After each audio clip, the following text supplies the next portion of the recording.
안녕하세요. 불만차 기자들입니다. 자, 이번 주 오랜만에 주중 경기가 또 없습니다. 그래서 좋아. 가볍게 보실 수 있는 주제 준비했는데요. 네. 12라운드가 마무리된 지금 일단 각 팀들이 한 번씩 다 상대해 본 상황이고 초반에 어느 정도 좀 음각이 나온 거잖아요.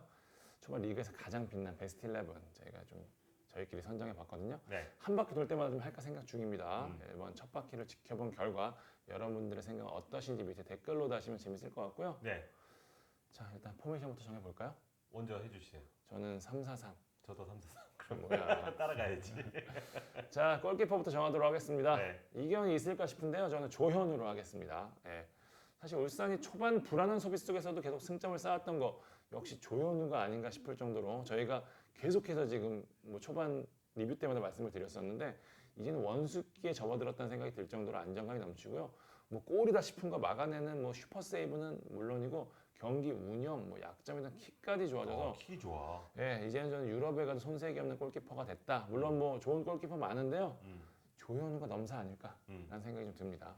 1라운드를 또 절반으로 쪼갰을 때 전반기까지는 조현우가 최고라는데 이견이 없어요. 그런데 그 이후로는 약간의 춘추 전국 시대 맞아요. 도래했습니다. 대구 최영은이 자리를 잡았고 포항 강현무가 좋은 모습을 보였죠. 그리고 성남 김영광, 광주 윤보상, 뭐 인천 이태희 다 지금 꾸준하게 활약을 하고 있습니다. 그 중에서 저는 강현무로 하겠습니다. 의외네요. 윤보상 꼽을 줄 알았는데. 너무 저 담당 구단이어서 예, 윤보상보다는 강현무가 조금 더 최근 활약이 좋다고 생각하는데 강현무는 초반에 좀 부진하지 않았어요? 그런데 이제 후반 임팩트가 좋으니까 들어오세요. 4월 이후에 치른 6경기 중 4경기에서 무실점 하면서 포항의 반등을 이끌었고요. 선방률도 무려 67%입니다. 전체 선수 중에 두 번째로 높습니다. 강현무가 없었으면 포항은 아마 지금도 그룹 B에서 좀 헤매고 있을 것 같습니다. 하긴 광주전 임팩트가 너무 세다. 아 그럼요. 근데 뭐 진짜. 들어가는 곡을 막았으니까 맞아요. 엄청 많습니다. 자, 수비진 가보도록 하겠습니다. 일단 성남 리차드부터 들어가야 됩니다. 네, 성남 0점대 실점률의 지분이 가장 큰 선수가 김영광이다 이런 얘기들 하시는데 저는 리차드가 공동 최대 주주라고 이렇게 생각을 합니다. 뛰는 폼을 보면 느릿느릿해 보이고 그런데 이제 적절한 타이밍에 길목을 막고 태클로 끊는 플레이가 다른 수비수들에 비해 한 차원 높다고 저는 생각을 합니다. 레벨이 달라요. 똑똑한 것 같아요. 네, 클리어링 공동 4위, 수비 지역 인터셉트 공동 4위, 기록이 리차드의 활약을 말해준다고 보고요. 바다볼의 어떤 빌드업을 중시하는 그런 그 축구를 하잖아요. 근데 그 공을 안정적으로 운반하는 능력도 갖췄습니다. 훈메스처럼 차잖아. 네. 뿜! 그러니까요. 거기다가 수미까지 볼 수 있잖아요. 그러니까 경기 중에도 감독이 전술 변화를 줄 수 있습니다. 리차드 덕분에. 리차드의 수비 파트너로는 정태욱과 장호익을 골랐습니다. 이거 진짜 쓰리백처럼 딱 해놨네. 네, 그걸 고민을 했어. 네. 왜냐면 딱 정태욱, 홍정호, 리차드 해놨더니 이거 스피드가 느린데 라는 생각이 들어서 정태욱은 공중볼 경합 기록을 찾아봤더니 정말 미쳤습니다. 104번 경합해서 81번 성공, 78%의 성공률입니다. 우와. 네, 성공 횟수는 전체 5위인데 그 성공 횟수 1위가 밀리치거든요. 성공률에서 30% 가까이 차이가 납니다. 네, 이 밖에도 클리어링, 수비 지역 인터셉트, 차단 이 세 부문에서도 탑5 안에 들었고요. 홍정호가 지난해 저랑 인터뷰할 때 주목하는 후배 수비수 한 명 뽑아달라 했더니 전북에서 안 뽑고 정태욱을 골랐거든요. 뭔가 이거 의미심장한데. 네. 거기까지는 좀 내다본 건 모르겠지만 어쨌거나 이제 올림픽 대표다 보니까 본인이 올림픽 대표로 성장을 했으니까 그런 데 가서 경기를 하다 보면 더 무서워질 수 있다고 했는데 올 시즌 초반에 약간 발전된 모습을 확실히 보여주고 있고 이 중요한 게 좀 파울이 10개밖에 되지 않아요. 경기당 1개가 안 됩니다. 깔끔합니다.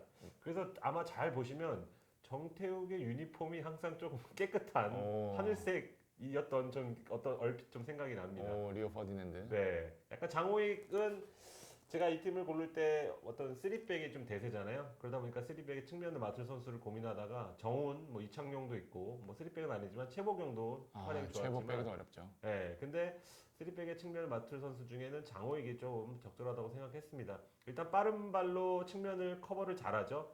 올 때때로 중원까지 올라와서 숫자 싸움에 가담을 잘합니다. 기록을 보니까 중앙 지역 내 태클 성공 횟수가 가장 많습니다.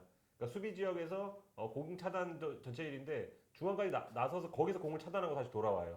네, 그런 플레이를 하다 보니까 어떤 수원의 단단한 축구, 지금 공동 최소 실점 2위거든요, 수원이. 그런 축구를 할 수 있고 수원이 왜 아침 기간에 서둘러 재계약을 맺었는지 알 것 같습니다. 저는 김광석, 리차드, 김호규. 리차드만 교집합이네요. 네, 이렇게 하도록 하겠습니다. 김광석은 지금 38세의 나이를 속인 게 아닌가 싶을 정도로 맹활약 펼치고 있는데요. 사실 인천 내부에서 김광석 처음 데려온다고 했을 때 반대 의견이 꽤 많았어요. 그러니까 조성환 감독이 밀어붙인 건데 지금은 반대했던 프런트들이 아닥하고 있어요. 네, 미안합니다. 그 정도로 김광석 지금 최고의 경기력 보이고 있고요.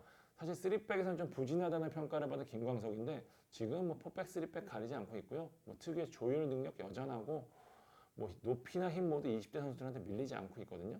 스피드가 좀 약점인데 상대를 좀 떨어뜨리고 상대는 엄청난 노련미로 커버하고 있고 델브리치 옆에 서가지고 지금 정상급 수비수 다시 됐거든요. 포항에서 하창래 그렇게 만들고 김광석 효과가 아닌가 좀 싶기도 하고요. 리차드는 뭐 워낙 설명 잘해주셔서 짠물 수비의 중심인데 울산 시절 좋았던 모습 그대로고 경기를 읽는 눈은 사실 더 좋아진 것 같아요. 예, 절대 뺄 수 없는 그런 선수로 보이고요. 나머지 한 자리 김호규로 하겠습니다. 저는 홍정호 선수와 좀 약간 고민을 했었는데 네. 제주 막강 3백 한 축을 맡고 있는 김호규는 지금 올 시즌 본인 커리어의 정점이 아닌가 싶을 정도인데 수원 FC전에서 조금 저른 걸 제외하고 나머지 모든 경기에서 다 잘했습니다. 경합 능력, 뭐 커팅, 인터셉트 지금 수비가 보여줄 수 있는 모든 능력 보이고 있고요. 지난 포항전은 그야말로 역대급이었는데 김호규는 지금 K리그 최고의 벽이다라고 불러도 손색이 없을 것 같습니다. 네. 허리진부터 가겠습니다. 저부터 갈게요. 왼쪽부터 이기재, 한석종, 이창민, 김수범. 뭐 왼쪽은 저는 아예 언터처블. 저는 그때 벤투 한일전 때도 도대체 왜 이기재를 뽑지 않은 것이냐라고 맞아요. 엄청나게 얘기했는데 얘기했었죠. 리그에서 가장 정교한 왼발 킥 능력 자랑하고 있습니다. 슈팅, 크로스 다 좋은데 무엇보다 놀라운 건 체력이에요. 사실 수원이 지금 이렇다 할 백업 시즌 운영하고 있는데 왼쪽은 더 하거든요. 이기재 혼자 뛴다고 해도 과언이 아닌데 퍼지지 않고 지금 매 경기 엄청난 활약 펼치고 있고 사실 포백에서 풀백 볼 때는 이 정도까지는 아니었는데 3백의 윙백에서는 거의 완벽한 선수다. 빌드업도 되고 측면도 지배할 수 있는 선수. 측면 한 김에 오른쪽 윙백까지 하는데 가운데 김수범을 하겠습니다. 안현범과 굉장히 고민을 하다가 김수범 선수의 임팩트가 좀 더 커서 사실 잊혀지는 듯한 선수였는데 병수볼에서 완전히 지금 재능 폭발시키고 있거든요. 사실 김병수 체제하에서 윙백이 할 일이 굉장히 많아요. 근데 김수범이 무리 없이 소화하고 있고 공격 전개 그러면서 측면에서 유려한 플레이가 돋보이는데 말씀드린 대로 안현범도 고민을 했지만 완성도 면에서는 김수범이 좀 높지 않나라는 생각이 좀 들고요. 중앙은 한석종, 이창민 두 선수는 지금 축신입니다 거의. 예. 한석종은 뭐 저희 방송 좋아하시는 분들은 뭐 제가 예전부터 칭찬한 선수라는 거 많이 아실 텐데 올 시즌 보고 내가 왜 이렇게 칭찬했는지 아셨을 거예요. 한석 정도 저희 방송 매니아입니다. 아 그래요? 감사합니다. 예, 언제 한번 보시죠. 예. 올 시즌 완전히 만개했어요 진짜. 예, 수비 뭐 전개 뿌려주는 패스 모든 면에서 리그 최고의 수비형 미드필더. 활동량 얼마나 많은지 개인적으로 수원의 쓰리미들 고승범, 김민우, 한석종이 있는데 그 중에서도 한석종이 가장 중요한 선수가 아닌가 싶은 게 사실상 대체자가 없습니다. 맞아요. 예. 네. 개인적으로 이 선수도 왜 안 뽑혔는지 이해가 되지 않는 한일전에서 그런 선수가 한석종이었고요. 이창민은 이제 수비형 미드필드에서도 최고 수준으로 성장을 했습니다. 두수, 세수를 보는 느낌을 줄 정도로 전개에서 엄청난 모습 보여주고 있고요. 개인적으로 남길 감독 이창민의 공격력을 죽이는 게 아닌가 했는데 저는 오히려 수비 능력을 극대화시키는 거구나라는 생각이 들 정도로 바뀔 정도로 이창민이 이 자리에서 위력적인 모습 보여주고 있고요. 가끔 때리는 뭐 특유의 중거리슛 여전히 위력적이고 수비 커버, 공수를 조율하는 능력 모두 절정을 향하고 있다라는 말씀 드리고 싶습니다. 저는 이창민은 같습니다. 내용을 잘 말해주셔서 보탤 게 딱히 없고 그때도 말씀드렸다시피 조던 앤더슨이 딱 느낌이 강하게 나고 있습니다. 맞아요. 여기에 이창민의 중원 파트너로는 기성용을 세우고 싶고요. 네, 양 윙백으로는 강상우 그리고 창기자가 살짝 빠뜨린 안현범을 다시 저는 올려놓겠습니다. 기성용이 부상으로 3경기 결장하긴 했는데 허벅지 문제로 빠지기 전에 3경기에서 또 연속골을 넣었고 하나같이 중거리 슛에 정석을 보는 것과 같은 임팩트 있는 골, 그 잔상이 아직까지 남아 있습니다. 뭐 여러 논란에 휩싸이고 있는데 그것과는 별개로 팀 안을 이렇게 들여다보잖아요. 그럼 기성용은 대체 불가입니다. 그렇죠. 예, 기성용과 더불어서 박주영, 고요한이 싹 부상으로 빠지고 나서 어린 선수들이 그랬다고 합니다. 어떻게 해야 되죠? 네, 무슨 옛날 노래처럼 아저씨 이런 어디로 가야죠? 네, 어디로 가야지 아저씨 이런 그 멘붕에 빠질 정도로 팀 내 차지하는 비중이 크고 공교롭게도 돌아온 경기 수협전에서 팀은 6연패에서 탈출을 했습니다. 연맹이 평점을 매기잖아요. 여기에 평균 평점 7.0을 넘는 선수가 19명밖에 되지 않습니다. 기성용이 그중 한 명입니다. 패스 성공률도 91%가 넘네요. 우와. 예, 강상우는 최근에 포인트를 쌓지 못해서 그렇지 항상 꾸준합니다. 맞아요. 예, 도움 4개로 공동 2위 달리고 있는데 제가 주목하는 부분은 바로 강상우의 공격적인 능력인데요. 페널티 밖에서 안으로 보내는 패스 시도가 95회로 가장 많습니다. 예, 크로스 96회 가장 많습니다. 공격 지역 전진 패스 81회 두 번째로 많습니다.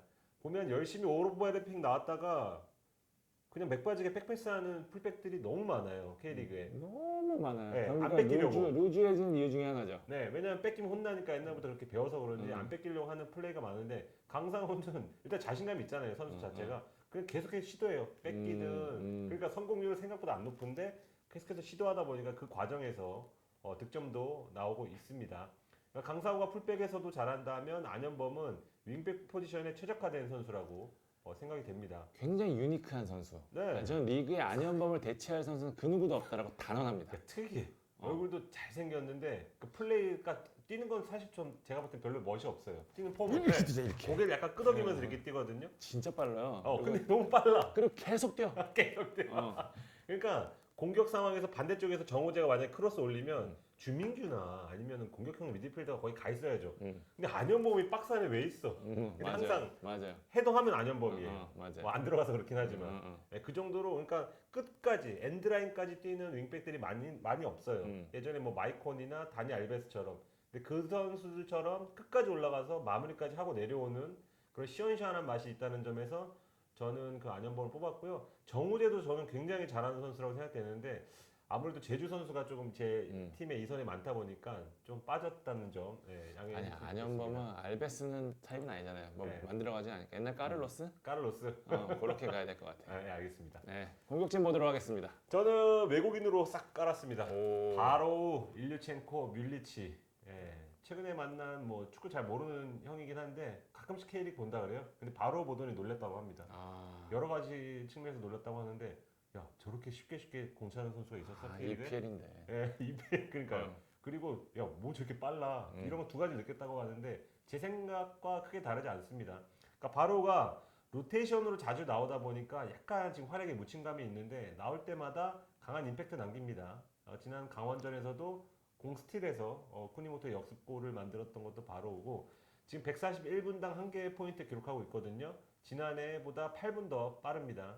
조금 있으면 이제 일단 1년이 되는데 지금 기존에 있던 선수들이랑 발 맞춘 시간이 늘어서 그런지 최근에는 조금 더 즐겁게 축구를 하고 있는 그런 느낌까지 주고 있어요.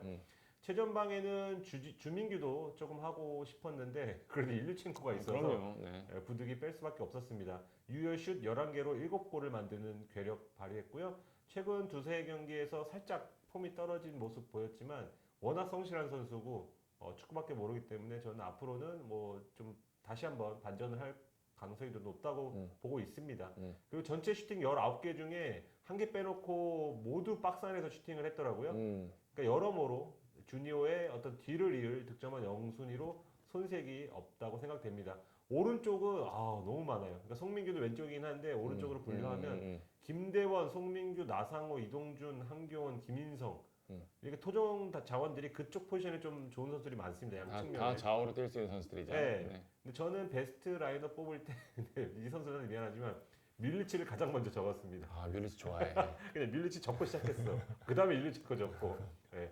그러니까 가성비 측면에서 일단은 저는 베스트라고 일단 생각이 되고 시즌 전 기대치 대비 실제 활약도 베스트라는 최고의 반전남이라는 생각이 드는데 뭐 유니폼 벗어던지는 뭐 빈구미 뭐 이런 거는 사실 좀 홍보적인 측면에서는 좀 도움이 되지만 저는 실력적인 측면에서 봤을 때도 슈팅 수가 34개로 전체 1위입니다. 그런데 벗어난 슈팅도 17개로 전체 1위예요. 그냥 약간 뭐 난사를 한다는 그런 생각도 들고 공중볼 경합 성공 104개로 전체 1위, 파울 당한 횟수 23개로 공동 4위입니다. 그러니까 나오는 시간 동안은 엄청난 이펙트를 발휘한다는 점에서 저는 1라운드에서는 그냥 밀리치 그냥 최고였다라고 좀 생각하고 이 K리그에서 뛰었던 선수 중에 대부분 외국 선수들이 좀 뭐라 그러죠? 이렇게 흐느적거리는 유형은 성공을 한 적이 별로 없어요. 거의 좀 유일한 선수가 아닌가. 흔우정이라고 표현하다니 진격의 거인한테 딱딱한 유형을 좋아하죠. 말콤 같은 몸이 K리그에서 통했는데 네. 약간 그 뭐죠? 그 개업식 풍선 같은 느낌. 근데 스피드는 진짜 발군이죠. 그러니까요. 네. 밀리치 잘합니다. 네. 네. 저는 왼쪽부터 나상호, 일류첸코, 이동준 하겠습니다. 나상호는 부실한 서울 공격의 유일한 희망이라고 해도 과언이 아닌데 최전방 공격수가 없는 상황에서 스트라이커 자리까지 보기는 했지만 어쨌든 왼쪽을 중심으로 프리롤을 움직이는 게 나상호의 최고의 움직임이잖아요. 서울에서 가장 위력적인 루트라고 생각이 들고 물론 체력 과부하 걸리면서 움직임이 떨어지긴 했는데 나상호의 부진과 함께 서울이 좀 내려갔다는 점에서 그 비중을 알 수 있고요. 네. 전 이 자리에 사실 김대원 선수 굉장히 고민을 했었는데 일단 나상호로 했고 가운데 뭐 일루첸코. 예. 전체적으로 스트라이커가 부진한 올 시즌 거의 유일하게 위력적인 스트라이커가 아닌가 싶을 정도고요. 어쨌든 작년에 비해서 기복이 다소 생기긴 했는데 마무리 기회는 놓치지 않는다는 점 저는 그 부분 집중하고 싶습니다. 네. 이동준 선수 뭐 원래 이 정도 선수가 맞았나 싶을 정도로 리그에서 가장 볼맛이 나는 선수. 움직임만으로 좀 기대를 주는 선수잖아요. 네. 여기에 이제 볼을 잡고 마무리하는 과정까지 좋아지면서 생산력도 좋아지고 있는데 오른쪽 측면은 물론 지금 가짜 9번까지 완벽하게 수행하고 있거든요. 홍명보 감독이 왜 3대1 트레이드를 감수하면서까지 이동준을 원했는지 이유를 알 수 있었습니다. 네. 자, 말 꺼낸 김에 11라운드까지 최고의 선수 한번 꼽아보도록 하겠습니다. 밀리치까지 여기까지 가면은 너무 제가 뮬바가 되는 것 같아서 그냥 일류첸코로 가겠습니다. 뭐 독일 리그 시절엔 더 잘했다 이런 평가를 받는 울산의 힌터제어랑 비교했을 때 네, 힌터제어나 뭐 타쉬 이런 선수들. 네, 일류첸코가 얼마나 잘하는지 시즌 초반에 알 수 있는데요. 의뢰 잘하는 외국인 선수를 보면 어떤 식으로든 말이 나와요. 뭐 밤에 클럽 다닌다거나, 이거지 뭐. 네, 술을 좋아한다거나, 아니면 뭐 음식을 잘 못 먹어서 걱정이라거나, 적응을 못한거나 그런 거 전혀 없습니다. 너무 잘 살고 있고 너무 잘합니다. 네, 그래서 저는 일류첸코가 앞으로 계약 기간이 남아 있거나 아니면 K리그에 머물 때까지 지금과 같은 꾸준한 모습 보여줄 것 같습니다. 한국형 용병이라는 얘기 많이 하는데 네. 일류첸코는 정말 완벽한 그 표본이 아닌가. 범생이. 그죠? 저는 뭐 지금 최고 선수 뽑으니까 MVP가 Most Valuable Player잖아요. 네. 그러니까 공헌도가 아닌 개인이 얼마나 빛난다도 중요하고 네. 야구에서 그 흔히 말하는 WAR 대체 선수 대비 승리 기여도라는 개념으로 좀 생각을 해야 된다고 생각을 하는데 그런 면에서 저는 리차드 수비수를 리그 전체에서 리차드의 역할을 대체할 선수가 있나? 혹은 11라운드 기준으로 보여준 성남의 돌풍에서 리차드의 자리를 대신할 선수가 과연 있었나? 라고 했다는 점에서 볼 때 그리고 워낙 수비하는 능력이 정말 클래스가 달라요. 저는 그래서 리차드로 정했습니다. 굉장히 고민을 했는데 저도 일류첸코와 이동준, 리차드 사이에서 고민했는데 리차드로 정했습니다. 밀리치는 고민을 아, 한다. 알겠습니다. 네. 네.